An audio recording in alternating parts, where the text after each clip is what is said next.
திருக்குறளில் உலக தத்துவங்கள் அனைத்தையும் திருக்குறள் என்னும் உன்னத படைப்பின் மூலம் தந்தவர்தான் திருவள்ளுவர். ஆண்டுதோறும் தை மாதம் 2ஆம் நாள் திருவள்ளுவர் தினமாக கொண்டாடப்படுகிறது.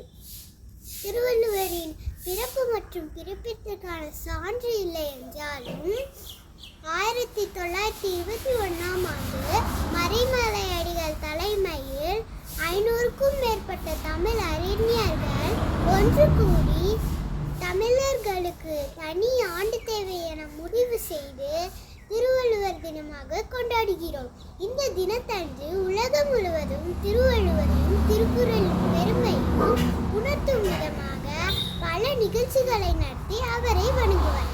எனக்கு பிடித்த குறள்: அகர முதல எழுத்தெல்லாம் ஆதி பகவன் முதற்றே உலகு, கற்க கசடர கற்பவை கற்றபின் நிற்காதற்கு தக. ஈன்று பொழுதின் பெரிதுவக்கும் தன்மகனை சான்றோன் என கேட்ட தாய், ஒழுக்கம் விழுப்பம் தரனான் ஒழுக்கம் உயிரினும் ஓம்பப்படும். மகன் தந்தைக்கு ஆற்றும் உதவி இவன் தந்தை என்னோற்றான் பொய் எனும் சொல். அன்பிலார் எல்லாம் தமக்குரியர் அன்புடையர் என்பும் உரியர் பிறர்க்கு. நன்றி மறப்பது நன்றென்று, நன்றல்லது அன்றே மறப்பது நன்று.